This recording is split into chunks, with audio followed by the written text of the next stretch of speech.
What's up everyone, Darcblade returning with my Mass Effect 3 multiplayer class guide. Today we are going to be taking a look at the Quarian Infiltrator, a great overall infiltrator class, not too dissimilar to the human infiltrator, but with one distinct advantage.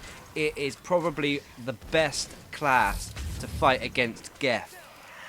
And I'll tell you why as we get into the video. Anyway, as always, I spec my classes for gold and silver mode, and the Quarian Infiltrator will be no different.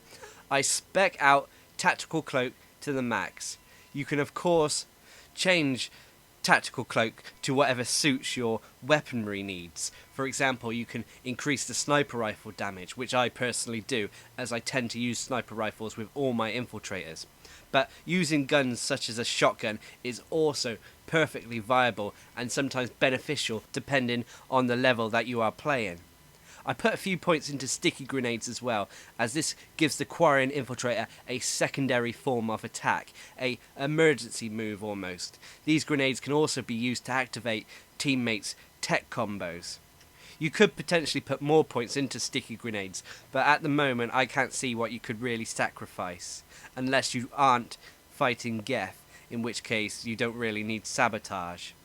Anyway, the third ability, Sabotage, is the Quarian's key to fighting geth, and what makes them a great, almost the best class to fight the geth with. Having this ability will allow you to hack and almost mind control the geth so they attack each other rather than attacking you and your teammates. How you spec it as well can differ depending on your playstyle. I would potentially change some of the specs I've done here. For example, I would have my geth explode and take more weapon damage whilst they're being hacked. But at the end of the day, maxing out Sabotage to the most is going to give you the most benefit out of this power, as well as fighting geth. You can use Sabotage against some of the other enemy types out there from Cerberus, such as the turrets, as well as the atlases, but it's not as useful as when you fight the geth.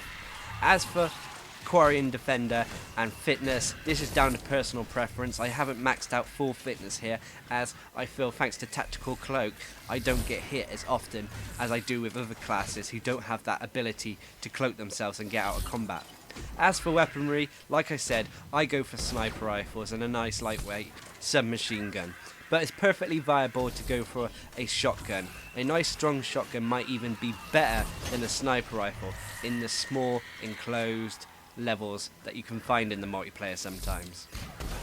Now, on a side note, I want to say that I did want to show you gameplay footage of the Quarian Infiltrator against geth, but I came across a game against Reapers on Gold recently, and the team I was with did really well, and it demonstrated how the Quarian Infiltrator could be good against other enemy races other than the geth, so I thought I would use this footage instead. Anyway, let's get into the main powers and abilities of the Quarian Infiltrator. The first power that the Quarian Infiltrator has is Tactical Cloak. This is a key ability to all infiltrators out there. It cloaks you, makes you go nearly invisible, so you can sneak up and get the perfect attack on enemies. It also increases your damage while you're cloaked and slightly after you come out of cloak. You want to be using Tactical Cloak as much as possible with the Quarian Infiltrator.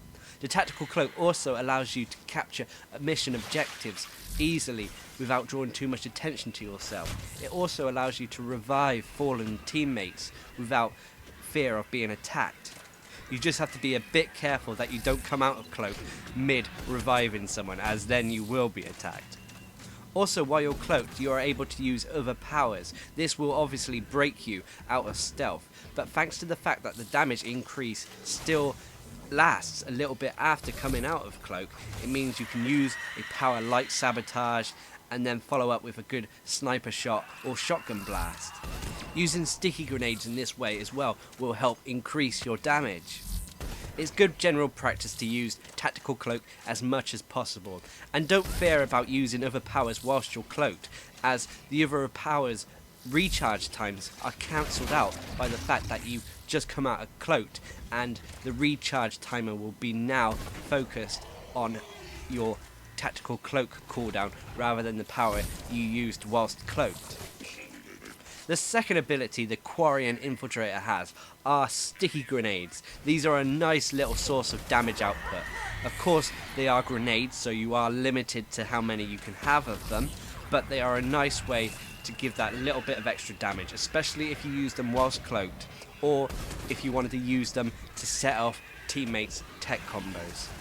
A general rotation I use with the sticky grenades for the Quarian Infiltrator would be to use Tactical Cloak, follow it up with a sticky grenade throw, maybe multiple sticky grenades depending on the enemy I'm fighting, and follow that up with a sniper shot or shotgun blast depending on the weapon I'm using. I also tend to find myself staying near ammo boxes, as these can help replenish my grenades once I'm low on them. The third and final ability the Quarian Infiltrator has is the ability that makes them a superior opponent to geth enemies, is Sabotage. This ability allows you to hack geth, mind control them, make them fight each other. There are also numerous debuffs that can be applied to the geth that are hacked. For example, you can increase tech damage to them or increase general damage to them. You can also make the geth who are hacked, if they die, explode, damaging all the other opponents around them. Unfortunately, Sabotage has a diminishing effect on geth. For example, if you use Sabotage on the same geth unit, then the amount of time it will be hacked is reduced each time you use it, to the point where it will hardly affect that unit. But as a whole, Sabotage is a great little move to make various mechanics, especially geth, fight each other. This gives you and your teammates room to breathe as well. It's almost like a little form of crowd control, as the Sabotage units won't be fighting you and instead will be fighting the enemy. I should also mention that Sabotage can be a setup for tech bursts as well. So if you sabotage a unit and then they get hit with a secondary tech power or your sticky grenades, then they can set off a tech burst. As for Quarian Defender and Fitness, these, as I always say, are down to personal preference. I personally maxed out all the weapon damage there was in the Quarian Defender, as thanks to the fact that the sniper rifles take a long time to reload, I didn't need a really quick recharge timer. I also didn't max out health and shields in the fitness tree. This is because of Tactical Cloak being a great secondary survivability tool. Weaponry, I use a Widow 10, although to be honest any sniper rifle will do, as well as any shotgun depending on the level you're playing. Open range levels, then go with the sniper rifle. Closed levels, then probably go with the shotguns. If I had my personal choice, I would have probably liked to use the Black Widow sniper rifle, but at the time of filming this video I didn't have it unlocked, so c'est la vie. The Quarians as a race are not too bad. They have medium amount of health and shields, not too high but not on the low end. They have a nice combat hop, which is really quick at getting out the way of incoming missiles and projectiles. They have a standard forward and backwards roll. Their melee isn't too strong, but the Quarian Infiltrator I find doesn't really need to melee that often. So anyway, let's go back and recap the abilities and powers of the Quarian Infiltrator. Firstly, it has Tactical Cloak. This is a great damage output ability. It also helps you survive as a person. It can be used to capture objectives and revive teammates. Use it as often as you can. The second abilities are sticky grenades. These are an additional source of damage. They are not too vital to being good with the class, but they are a nice option to have. Sabotage is the third ability and allows you to hack synthetics, making them fight for you and each other for a while. This is the key ability to why the Quarian Infiltrator is the best class against geth. If you need a high damage dealing class and you're fighting the geth on gold, take the Quarian Infiltrator with you. Anyway, I've been Darcblade, bringing you my guide to the Quarian Infiltrator. Hope you enjoyed the video. Thanks for watching. Subscribe and like for more.